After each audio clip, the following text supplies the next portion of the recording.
Hello students, welcome back. In today's video we are going to see what is knowledge engineering process. Okay, so this question will be asked for 8 to 9 marks in your end semester exam.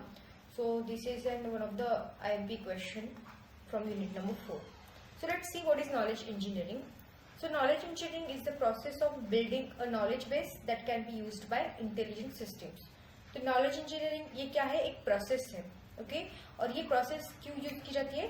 When we need to build a knowledge base, at that time we are using this process.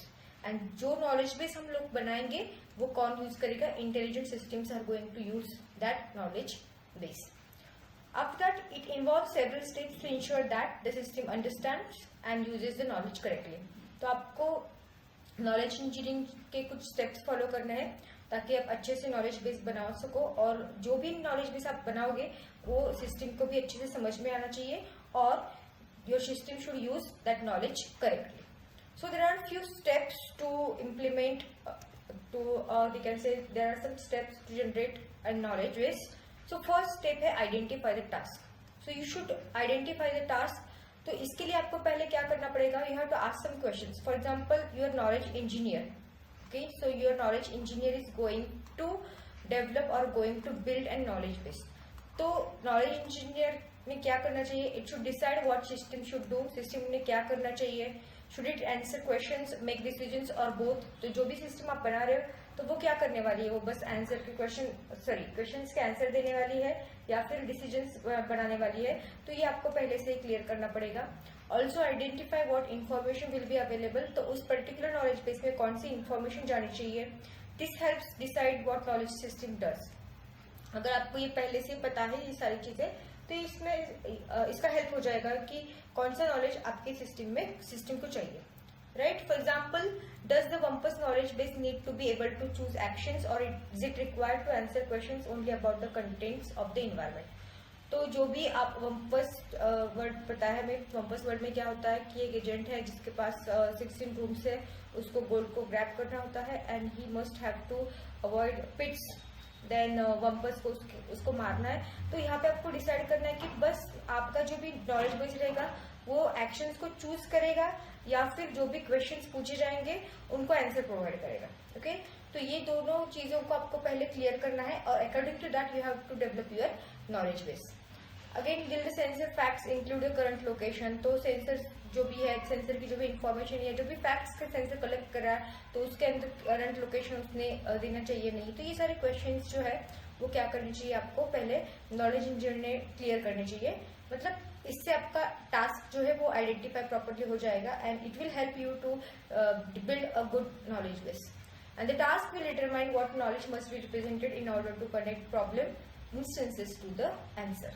Okay तो ये जो भी task है वो क्या determine करेगा, क्या कौन सा नॉलेज बेस्ड आपको रिप्रेजेंट करना है, so that you will get an answer for to your questions.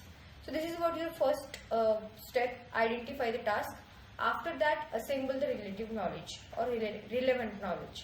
Okay, so your knowledge engineer might already be an expert in the domain or might need to work with real expert to extract what they know. और इसी process को हम क्या बोल रहे हैं? Knowledge acquisition बोल रहे हैं. तो यहाँ पे नॉलेज इंजीनियर ने क्या करना चाहिए?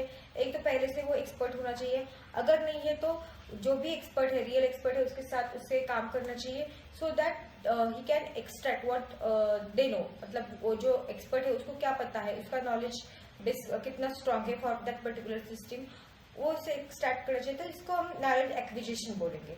Okay, this process is called as knowledge acquisition.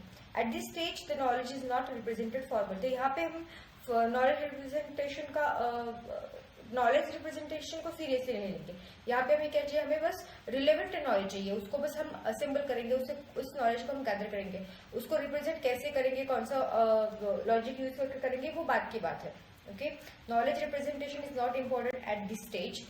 बस क्या इम्पोर्टेंट है कि कौन सा नॉलेज लेना है, कैसे उसे गैदर करना है. Okay, so the idea is to understand the scope of the knowledge base as determined by the task and to understand how the domain actually works. तो इसका आइडिया क्या है स्टेप नंबर 2 का कि आपको पता चलेगा नॉलेज बेस का स्कोप कितना है.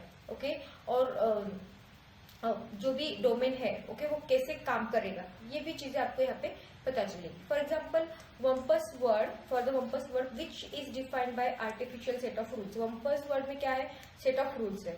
तो the relevant knowledge is easy to identify. तो हमें पता होता है कि रूल्स है वहां पे कि अगर पिट है तो उसके आजू बाजू ब्रीज रहेगी, अगर वम्पर्स है तो उसके आजू बाजू स्टेंच रहेगा, अगर गोल्ड है तो वो ग्लिटर करेगा. तो ये सारे कुछ रूल्स है जो कि पहले से ही डिफाइंड है. ओके, तो इससे हमें सिस्टम को या फिर नॉलेज को अंडरस्टैंड करना इजी होता है. ओके, सो इन शॉर्ट हम बोल सकते हैं कि gathering the knowledge about the task, this could be from the books, experts और personal understanding. At this stage, don't worry about the format. Just focus on the what is important for solving the task. तो यहाँ पे हम format का मतलब कौन से कहाँ कैसे उसे रिप्रेजेंट करेंगे नॉलेज को, इस पे फोकस नहीं करेंगे. यहाँ पे हम बस किस पे फोकस करना है कि what is important to solve the task. Okay. For example, in the Wampus word, learn the rules like how smells indicate nearby danger. Okay, अगर गुड स्मेल है तो पिट है, अगर बैड स्मेल है तो वम्पस है. तो यहाँ पे बस हमें रूल्स को लर्न करना है. We are not concerning about how we are going to represent that knowledge. Now third जो स्टेप है वो है decide on vocabulary of predicates, functions and constant. Okay, so here we are going to translate the important domain level concepts into the logic level names. Domain level concept हमने previous step में ही gather किए हुए हैं, अभी उनको हम logic में कन्वर्ट करेंगे. Okay, and this involves many questions of knowledge engineering style. For example, should pits be represented by objects or unary predicate or square. तो यहाँ पे एक्चुअल में हम फोकस कर रहे हैं कि नॉलेज रिप्रेजेंटेशन कैसे होना चाहिए. ओके, पिट है आपका तो उसको ऑब्जेक्ट डिटरमाइन करना है, वेरिएबल डिटरमाइन करना है, फंक्शन डिटरमाइन करना है, क्या उससे प्रेडिकेट डिटरमाइन करना है. तो यहाँ पे हम उसका कंसर्न करेंगे, उसको सोचेंगे कि किस तरीके से उसे हमें रिप्रेजेंट करना है. Okay, should the agent's orientation be a function or predicate? Should the Wampus location depend on time? Once the choice have been made, the result is vocabulary that is known as an ontology of the domain. तो इस तरीके से एक बार हमने final कर लिया कि किसको क्या नाम हम देंगे, किसको प्रेडिकेट बोलेंगे, किसको कॉन्स्टेंट बोलेंगे, किसको फंक्शंस बोलेंगे. एक बार ये जो भी नेम्स वो डिसाइड हुए, चॉइस डिसाइड हुए, तो जो भी रिजल्ट है हमारा वोकैबुलरी का उसको हम ऑन्टोलॉजी बोलते हैं. Okay, ontology of that particular domain.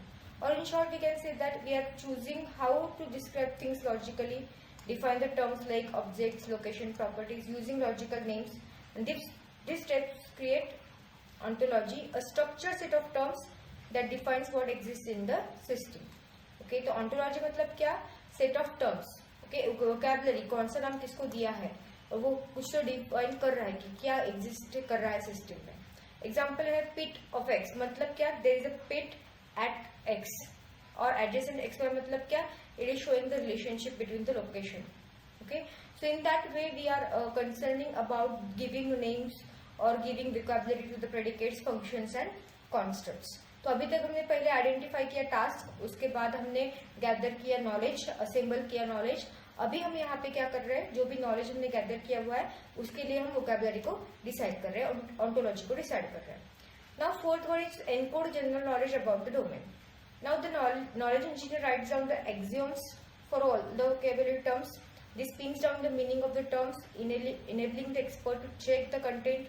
Often this step reveals misconception or the gaps in the vocabulary, and that must be fixed by returning to the step 3 and iterating through the process.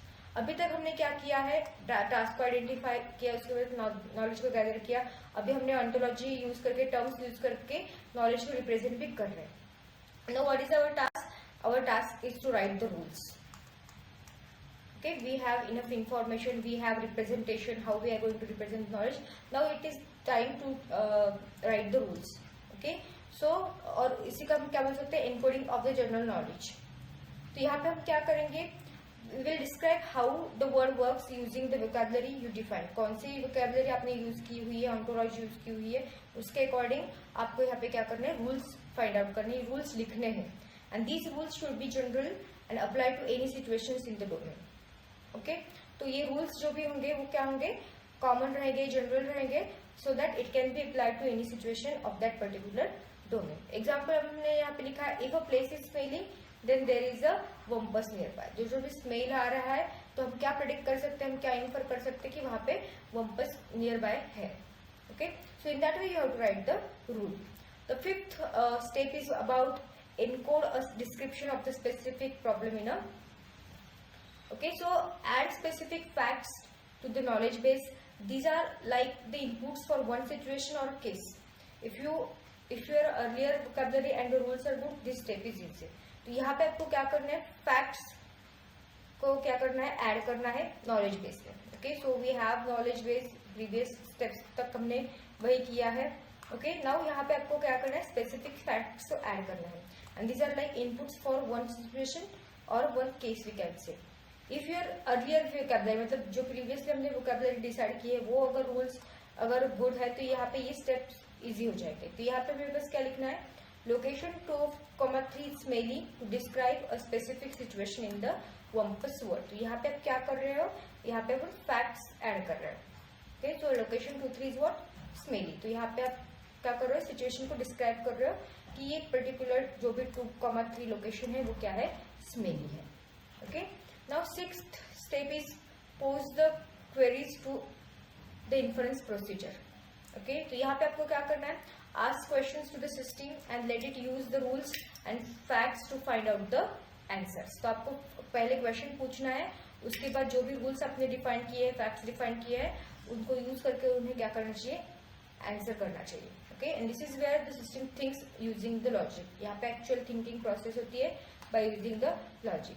For example, ask is it safe to go to 3,3 and get yes or no based on the what system knows. तो आप यहाँ पे question पूछ रहे हो कि मुझे 3/3 की लोकेशन या फिर 3,3 की लोकेशन पे जाना है, तो ये सेफ है क्या नहीं. ओके, तो सिस्टम के पास जो भी नॉलेज पहले से अवेलेबल है उसको चेक करेगा, उसके ऊपर क्वेरीज फायर करेगा and finally it is getting answer yes or no. Okay, so in that way you can fire the queries. And the last step is what, debug the knowledge base. If the system gives wrong or unexpected answers, go back and fix the errors. Maybe a rule is missing or the rule is too weak or it is just incorrect. Repeat the steps as needed. तो यहाँ पे आपको क्या करना है, आपका अगर answer क्या आ रहा है, गलत आ रहा है, अनएक्सपेक्टेड आ रहा है, तो आपको क्या करना होगा, नॉलेज बेस को अपडेट करना होगा. ओके, मतलब आपको यहाँ पे डिबगिंग परफॉर्म करनी है. Example, if the system can not tell whether a square is safe, maybe the rule about smell and danger isn't strong enough to, or it is not written wrongly, or it is written wrongly, sorry. Okay, I repeat again, if the system cannot tell whether square is safe. Okay, तो क्यों हो सकता है ये, maybe the rule about the smell or danger isn't wrong enough or is written wrongly. Okay, it is strong नहीं है ये, or we can say that this rule is written wrongly. That's why it is not giving you the proper answer. So these are some steps of knowledge engineering process, as this question comes for 9 marks in your end semester exam. So this question is very important, and with the help of example you can explain. And if you want to download the material, study material, you can visit the site and you can download from there. Thank you for watching.